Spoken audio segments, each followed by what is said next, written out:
दोस्तों नमस्कार, स्वागत है आप सभी का एक बार फिर से आपके अपने यूट्यूब चैनल सक्सेस मंत्रा बाय दीपक राय में आर ओ 2023-24 की जो भर्ती है। और जैसा कि आपने देखा, आंदोलन और परीक्षा पोस्टपोन की गई, पेपर भी हुआ था, लीक हुआ था, लेकिन आप देखिए टोटल 411 पदों में आपका जो ध्येय है, एक सीट आपको अपनी फिक्स करनी है।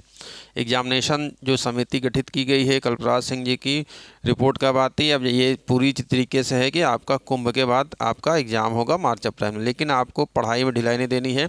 तो आज से आप लोगों को, जैसे मैं पहले आपको मॉक टेस्ट की वीडियो देता था, रेगुलर आपको हमारे चैनल वीडियो मिलती रहेगी। और जितना भी आपने प्रीवियस ईयर क्वेश्चन है मेरे ख्याल से आपने सामने लगाया होगा। और ये जो मैं आज क्वेश्चन लेके आया हूँ टॉप 20 सीरीज़ में, क्या आप 15 प्लस प्रश्न सही कर पाते हैं? क्योंकि देखो भाई, कंपटीशन बहुत तगड़ा है, ठीक है। तो चलिए आज के टेस्ट की शुरुआत करते हैं।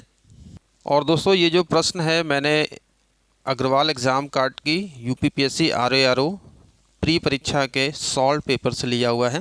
काफ़ी अच्छी बुक है और काफ़ी अच्छा इसमें एक्सप्लेनेशन में दिया गया, जिसमें कि आपके प्रीवियस ईयर के 10 सॉल्व पेपर हैं। और देखो, किसी भी एग्ज़ाम को क्रैक करने के लिए आपको एग्ज़ाम के पैटर्न, किस तरीके से क्वेश्चन पूछे जाते हैं, पीवाईक्यूज़ लगाना बहुत महत्वपूर्ण है। तो इस तरीके से इस बुक से मैं आज क्वेश्चन लेकर आया हूँ। आगे भी इस बुक के क्वेश्चन मैं आपको सॉल्व कराऊंगा। थोड़ा सा मैं यहाँ पर कंटेंट आपको दिखा दूँ कि किस तरीके से ये कंटेंट आपको यहाँ पर इस किताब में मिलेगा। देख सकते हैं कि ये 2014 का पेपर है समान अध्ययन का। इसी तरीके से जीएस और हिंदी 2 पेपर होते थे, अब तो कंबाइंड कर दिया गया, एक ही पेपर 3 घंटे का होगा। देखिए समिति आती है तो क्या करती है, पुराने नोटिफिकेशन होगा तो 2 पेपर होगा, 1 day 1 shift examination, no normalization. तो इस तरीके से ये क्वेश्चंस आपके मैंने इस किताब से लिया है, इस सॉल्व पेपर्स लिया है। अगर आप इस बुक को लेना चाहते हैं तो लिंक वीडियो डिस्क्रिप्शन बॉक्स में है, या आप अपने नज़दीकी बुक स्टॉल से भी जाकर वहाँ से परचेज़ कर सकते हैं। तो चलिए टेस्ट में जो क्वेश्चन है पीवाईक्यूज़ के, वो क्वेश्चंस मैं आपके सामने लेकर आता हूँ। कोशिश करिएगा कि आपके क्वेश्चन कम से कम 60 प्रश्न आएंगे भाई, 60 में से कम 55 प्लस तो आपका सही होना चाहिए। तो दोस्तों, आज का जो पहला प्रश्न है, देखिए यहाँ पर क्वेश्चन नंबर फर्स्ट है, नैसर्गिक का विपरीतार्थक शब्द क्या है। आपको 6 सेक्शन है, 6 सेक्शन में 10-10 क्वेश्चन मिलेंगे, विलोम शब्दों से भी 10 क्वेश्चन आएगा। तो नैसर्गिक का मतलब होता है दोस्तों क्या, जो नेचुरल हो, जो प्राकृतिक हो, ठीक है। तो नैसर्गिक है, और इसका जो विलोम होता है कृत्रिम होता है। तो यहाँ पर आपका ऑप्शन नंबर डी है। और यहाँ पर देखिए, जो इस किताब में एक खासियत ये है कि केवल आपको ऑप्शन नहीं दिया गया है, उसके साथ साथ जो अन्य विकल्प है उसके भी जवाब यहाँ पर दिए गए। तो इसलिए ये अच्छी बुक है, मैं रिकमेंड यहाँ पर कर रहा हूँ। तो इसके अलावा जो अन्य है, जो अन्य विकल्प आप देखा, अनुवर का उर्वर होता है, ठीक है। उर्वर मतलब जो उपजाऊ होता है, अनुवर मतलब जो बंजर जमीन होती है, ठीक है। आविर्भाव का तिरोभाव, प्राकृत का अप्राकृत यहाँ पर होता है, प्राकृत और अप्राकृत, ठीक है। चलिए दूसरा क्वेश्चन आज का देखते हैं। 20 क्वेश्चन मैं लेकर आऊँ, इसी तरीके से छोटी छोटी सीरीज आपके रिवीजन टाइप में मैं आगे कराता रहूँगा। दूसरा देखिए, यहाँ पर कह रहा है एक की वर्तनी शुद्ध है, तो वर्तनी शुद्धि, वाक्य शुद्धि से भी क्वेश्चन आएगा। अब आप यहाँ देखिए, अधिकारिक है, आधिकारिक है, अधिकारक है या आधिकारिक है, 4 ऑप्शन है। तो इसका जो सही जवाब है दोस्तों, आपका option number B is the right answer. देखो, आधिकारिक होता है, ठीक है। आधिकारिक वर्तनी की दृष्टि से शुद्ध है, और आधिकारिक का अर्थ होता है अधिकार या अधिकारी से संबंध या प्रमाणिक, ठीक। चलिए नेक्स्ट क्वेश्चन की ओर बढ़ते हैं। क्वेश्चन नंबर 3 देखते हैं। यहाँ पर देखिए तीसरा प्रश्न है, यह कवि जो तत्काल कविता करे, यानी ऐसा कवि जो तत्काल रचना कर दे, है ना, तो उसको क्या कहते हैं? सुकवि, रससिद्ध कवि, महाकवि या आशु कवि। तो इसका सही जवाब है ऑप्शन नंबर डी, और ये बहुत बार क्वेश्चन पूछा जाता है भाई, तो इसे ध्यान रखिएगा। और पिछला जो पेपर रद्द हुआ था, पीवाईक्यू से ही सब कुछ उठा कर दे दिया था। जिसने प्रीवियस ईयर लगा लिया था उसका कल्याण हो गया था, लेकिन पेपर ही यहाँ पर लीक हो गया।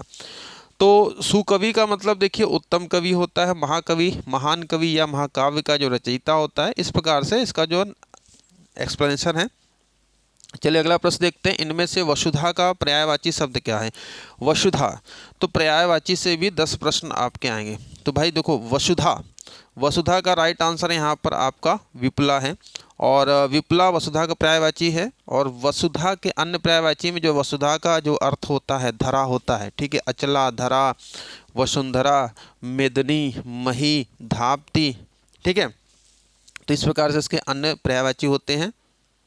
5वां प्रश्न है, करपट का तत्भव रूप है। तो तत्सम तत्स से भी 10 प्रश्न आएंगे, आगे कराते रहेंगे। बहुत सारे क्वेश्चन हमने कराए हैं, पिछली बार का तो पूरा पेपर मैंने आपका फंसा दिया था। तो करपट का तत्भव रूप है, करपट का मतलब क्या होता है? करपट मतलब कपड़ा होता है, ठीक है। तो इसका तत्भव रूप आप यहाँ पर देख सकते हैं, करपट का कपड़ा। और कर्पूर का कपूर आपका होता है, ठीक है। इस प्रकार से ध्यान रखेंगे। तो ऑप्शन नंबर डी यहाँ पर आपका सही है। और कितने प्रश्न आपने सही किए नीचे कमेंट बॉक्स में कमेंट करके बताएंगे, और ये सीरीज ऐसे ही कंटिन्यू रखेंगे ताकि आपका रिवीजन होता रहे। और भाई देखो, अगर आप वीडियो को लाइक शेयर करोगे तो हमें भी प्रेरणा मिलेगी भाई, प्रोत्साहन के तौर पर, कि भाई और आपके लिए अच्छे अच्छे क्वेश्चन और ढेर सारी वीडियोस लाएं ताकि आपका एग्जामिनेशन तक और अच्छे तरीके से तैयारी हो जाए, ठीक है। तो चैनल पर नए हो चैनल सब्सक्राइब कर लीजिएगा, बेल आइकन प्रेस कर लीजिएगा। नेक्स्ट क्वेश्चन देखिए, इनमें से खेलना शब्द से बना विशेषण है। तो भाई खेलना शब्द से बना विशेषण क्या होता है? विशेषण और विशेष 10 क्वेश्चन आएगा। विशेषण किसे कहते हैं? संज्ञा सर्वनाम से बताने वाले शब्दों को विशेषण कहते हैं। जिसकी विशेषता बताई जाती है उसे विशेष कहते हैं, यानी संज्ञा सर्वनाम। कॉन्सेप्ट क्लियर होना चाहिए, ठीक है। तो खेलना है, और खेलना शब्द खेल है, इससे बना खेल क्या होगा? खिलाड़ी होगा। यहाँ पर आपका क्या होगा? विशेषण होगा। धर्म से धार्मिक, दया से दयालु, कृपा से कृपालु, ठीक है। इस तरीके से यहाँ पर आपका ऑप्शन होगा। चलिए आगे देखते हैं, अगला प्रश्न क्या कहता है। चंद्रहास का पर्यायवाची शब्द है। तो भाई चंद्रहास, तो चंद्रहास का पर्याय यहाँ पर अगर आप देखोगे तो इसका जो सही जवाब होगा आपका ऑप्शन नंबर बी करेक्ट होगा, तलवार। चंद्रहास का अर्थ तलवार होता है। और साथ में अगर आप देखोगे इसके अन्य जो पर्यायवाची हैं, अन्य पर्यायवाचियों में अगर आपसे कृपाण पूछ ले, खड़ग हो गया, करवाल हो गया, असी, है ना। और चंद्रहास किसकी तलवार का नाम था? रावण की खड़ग की तलवार का नाम था, ठीक है। रावण की जो खड़ग थी, यानी जो रावण की तलवार थी, उसका नाम चंद्रहास था। तो इसलिए मैं कह रहा हूँ कि काफ़ी अच्छी सॉल्व बुक है। अगर आपके पास कोई और भी बुक है तो ठीक है, अगर आप लेने के इच्छुक हैं तो ये कंटेंट आप देख सकते हैं। 8वां प्रश्न है आपके सामने, देखिए क्वेश्चन नंबर 8 है। इनमें से आपको विशेषण नहीं बताना है, ठीक है। तो एक शब्द इसमें से विशेषण नहीं है। ऑप्शन देखिए, अकूत, अचार, अकर्ण या अचंड। सही जवाब यहाँ पर देखिए ऑप्शन नंबर बी है, अचार, ठीक है। अचार शब्द क्या है? संज्ञा शब्द है। जबकि अन्य जो विकल्प हैं जिसमें दिए गए विशेषण हैं, ये आपका ऑप्शन नंबर बी यहाँ पर आपका गलत है, यानी कि विशेषण नहीं है, यानी कि ये आचार संज्ञा है, इसलिए ये विशेषण नहीं है, ठीक है। चलिए नेक्स्ट क्वेश्चन को पढ़ते हैं। अगला प्रश्न देखते हैं, 9वां प्रश्न है। तो यहाँ पर देख सकते हैं 9वां प्रश्न क्या कह रहा है? 100 गुना लंबा। तो भाई विशेषण के जो प्रकार होते हैं, ठीक है, गणनावाचक, क्रमवाचक, आवृत्तिवाचक, है ना, सब इस तरीके से आपका होता है। तो 100 गुना, जहाँ पर दुगुना, तिगुना, चौगुना इस तरीके से आपका भाई देखो आए, तो वहाँ पर जाहिर सी बात है जो आपका होता है वह आवृत्ति होता है ना। पेट्रोल के दाम दुगने हो गए, टमाटर का दाम 4 गुना बढ़ गया, ठीक है। तो इस प्रकार से जहाँ गुना है, गणनावाचक में आपका क्या आता है? गणना का मतलब सीधे से काउंटिंग होता है, जहाँ पर 1 2 3 4 5 का क्रम है, 1 2 3 4 है, वहाँ पर गणना होता है। और जहाँ क्रम, क्रम मतलब ऑर्डर, सीक्वेंस, यानी कि पहला, दूसरा, तीसरा, चौथा, ये सीक्वेंस हो गया, ठीक है। तो इसलिए यहाँ पर आपका ऑप्शन नंबर सी होगा। चलिए अगला प्रश्न देखते हैं। सब कुछ जानने वाले के लिए एक शब्द होगा। तो भाई जो सब कुछ जानता है तो उसके लिए जाहिर बात है सर्वज्ञ यहाँ पर होगा, ठीक है। जो सब कुछ जानने वाले वाक्यांश के लिए सर्वज्ञ होगा, और अनेक शब्दों के लिए एक शब्द या वाक्यांशों के लिए एक शब्द से भी यहाँ पर 10 प्रश्न आएगा। इसके अलावा देखिए जो ज्ञानी है, आत्मा और ब्रह्म के संबंध में ज्ञान प्राप्त कर चुका व्यक्ति को ज्ञानी कहा जाता है, ठीक है। महाज्ञानी किसे कहा जाएगा? वह जो बड़ा ज्ञानी हो और जानकार, जो जानने वाला हो, जो जानता हो, ठीक है। चलिए नेक्स्ट प्रश्न देखते हैं। इनमें से प्रथम का उपयुक्त विपरीतार्थक शब्द होगा। तो भाई जो प्रथम है, प्रथम का उल्टा आपको बताना है। तो भाई प्रथम है और क्या होगा? जो अंतिम होगा। तो जिस प्रकार से आपसे पूछे वैसे आपको बताना है, ठीक है। प्रधान का गौड़ होता है, गौड़ का प्रधान होता है, प्रत्यक्ष का अप्रत्यक्ष होता है। तो यहाँ पर प्रथम है, कौन प्रथम स्थान पर आया, कौन अंतिम स्थान पर आया। मान लो जैसे कोई प्रतियोगिता होती है, फर्स्ट प्राइज हो गया, है ना, प्रथम स्थान पर आया, कोई लास्ट में आया। तो इस प्रकार से यहाँ पर आपका ऑप्शन नंबर सी करेक्ट होगा। चलिए आगे बढ़ते हैं अगले प्रश्न की ओर। अगला यहाँ पर प्रश्न देखते हैं। निम्नलिखित में से एक वाक्य जो शुद्ध है वह है। तो देखो वाक्य शुद्धि से भी आपसे वर्तनी और वाक्य से 10 प्रश्न आएंगे। देखो उसने मुक्त कंठ से बड़ाई की, उसने मुक्त हस्त धन लुटाया, समस्त प्राणी मात्र का कल्याण करो, या आपकी आयु 40 वर्ष है। इसमें से आपको क्या बताना है? एक शुद्ध बताना है। तो शुद्ध देखिए इसमें से जो सही जवाब है ऑप्शन नंबर बी करेक्ट होगा। उसने मुक्त हस्त से धन लुटाया, मुक्त हस्त धन लुटाया, उसने मुक्त हस्त धन लुटाया, व्याकरण की दृष्टि से शुद्ध है। यहाँ पर आपका ऑप्शन नंबर बी। आपकी आयु 40 वर्ष है और यहाँ पर समस्त प्राणी का कल्याण करो। तो इस प्रकार से ऑप्शन नंबर यहाँ पर ये आपका बी बिल्कुल करेक्ट है। नेक्स्ट प्रश्न की ओर बढ़ते हैं। देखिए अगला प्रश्न कह रहा है उत्तराधिकार में प्राप्त संपत्ति इन अनेक शब्दों के लिए एक शब्द क्या है। तो जो उत्तराधिकार में देखो प्राप्त संपत्ति होती है, ठीक है, उसको कहा जाता है रिक्त। सही जवाब यहाँ पर एक और ध्यान रखिएगा, वसीयत भी होता है उत्तराधिकार में, लेकिन अगर वसीयत नहीं दिया है तो आप रिक्त लगा सकते हो। ठीक है, दोनों आंसर सही हैं। ठीक है, अगर रिक्त नहीं दिया है तो आप वसीयत भी लगा सकते हो। तो यहाँ पर आपका option number C is the right answer. ठीक है, धरोहर क्या होता है भाई? धरोहर मतलब वह वस्तु या विचार जो परंपरा के रूप में हमें पूर्वजों से मिली है। कहते हैं ये हमारी धरोहर है, पूर्वजों से जो प्राप्त होती है। ठीक है, इसके अलावा परिसंपत्ति का अर्थ क्या होता है? वह वस्तु जिस पर किसी का अधिकार हो, वह वस्तु जिस पर किसी अन्य का अधिकार, परि है ना। ठीक है, चलिए नेक्स्ट क्वेश्चन देखते हैं। चोर का पर्यायवाची शब्द यहाँ पर बताना है। तो आपको देखिए 2020 सीरीज में ये लेकर आऊँगा, जीएस भी लाऊंगा और हिंदी भी लाऊंगा, और आपकी प्रैक्टिस ज़बरदस्त होगी। चोर का पर्यायवाची शब्द क्या है? तो भाई देखो, चोर, यहाँ पर सही जवाब आपका ऑप्शन नंबर ए खनक है।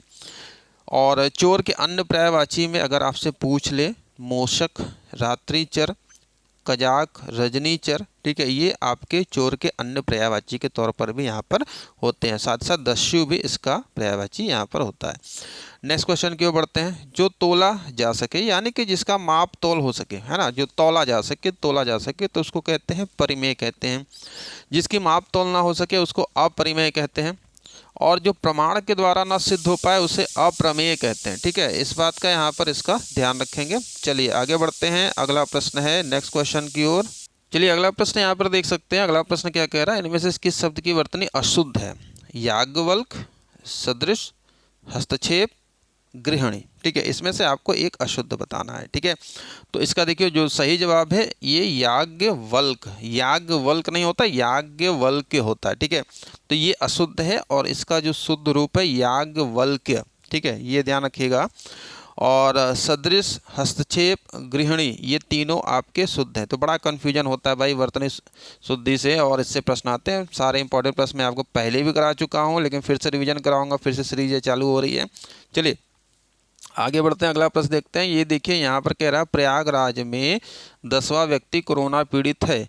ये 10वां शब्द क्या है? अभी मैंने कहा ना कि जब आपसे पहला, दूसरा, तीसरा, चौथा, पांचवा, छठा, सातवां, आठवां, नौवां, 10वां ये ऑर्डर जब पूछेगा तो आपको बिल्कुल यहाँ पर आंख बंद करते क्या लगा देना है? क्रम लगा देना है। जब आपसे 1, 2, 3, 4 पूछे तो आपको गणना लगानी है। जब आपसे दुगुना, तिगुना, चौगुना, 5 गुना, 10 गुना ये पूछे तो आपको आवृत्ति लगाना है। दोनों, तीनों, पांचों, ठीक है, जब ऐसा पूछे दोनों लोग चले गए, पांचों लोग चले गए, वहाँ पर समुदायवाचक होता है। ठीक है, सब मैंने पढ़ाया हुआ, याद आ रहा होगा आप लोग को। चलिए आगे बढ़ते हैं, अगला प्रश्न देखते हैं। यहाँ पर देखिए ये कह रहा है निम्नलिखित में हस्ती किस शब्द का तत्सम रूप है? तत्सम तद्भव से प्रश्न पूछेगा। तो देखो भाई हस्ती लिखा ना, अब यहाँ पर तत्सम क्या है? तो इसका जो सही जवाब है इसका ऑप्शन नंबर सी यहाँ पर करेक्ट है, हाथी होता है। ठीक है, हस्ती का यहाँ पर तत्सम रूप हाथी होता है, हस्त का हाथ होता है। इस बात को ध्यान रखना आप लोग। हस्त कहते हैं ना कि हस्तलिखित, हैंड रिटन, तो यहाँ पर आपका ऑप्शन नंबर सी होगा।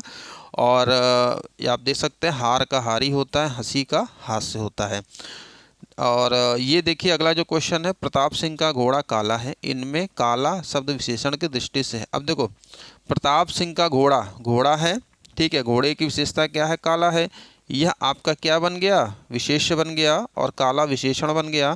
तो यहाँ पर काले ही तो पूछ रहा है ना, और ये काला क्या हो गया आपका, और ये आपका विशेष यहाँ पर है। और जब विशेषण बाद में आता है तो वहाँ पर क्या होता है भाई? यहाँ पर विधेय विशेषण होता है। याद आ रहा है जब मैंने पढ़ाया था, काला शब्द विधेय विशेषण है। तो विशेष के बाद और क्रिया के पहले आने वाले विशेषण को विधेय विशेषण कहते हैं। जैसे मेरी गाय सीधी है, इस वाक्य में सीधी क्या है? विधेय विशेषण है। तो नेक्स्ट है क्वेश्चन देखिए, इनमें से तत्सम शब्द है।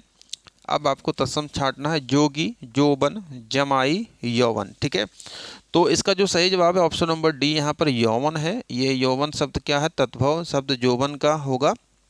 अन्य विकल्प में देखेंगे तो जोगी का योगी होता है, जोबन का यौवन होता है, जमाई का जमात्र होता है। ठीक है, तो इस प्रकार से ये 20 क्वेश्चन मैंने आपको, ये टेस्ट सीरीज मैंने स्टार्ट कर दी है, प्रीवियस ईयर क्वेश्चन। और ये जो बुक जो मैंने आपको बताई है उस बुक से मैं क्वेश्चन भी कराऊंगा, और साथ ही साथ आप मार्केट से ये सॉल्व पेपर ले सकते हैं। और मैं गारंटी के साथ यहाँ पर कह सकता हूँ कि जितने भी PYQs अगर आप लगा लेते हो तो कम से कम 80-90% तो क्वेश्चन आपको मिल ही जाएंगे। और जैसा कि पिछले प्रीवियस जो पेपर हुआ था और जो भी चीज़ें होते हैं उसका विश्लेषण करने के आधार पर यहाँ बताया जाता है। तो अभी के लिए इतना ही, मिलते हैं नेक्स्ट वीडियो में। वीडियो कैसी लगेगी कमेंट कर जरूर बताइएगा, और आप हमारे टेलीग्राम चैनल से जुड़ जाइए, जिसका लिंक मैं नीचे दे दूँगा।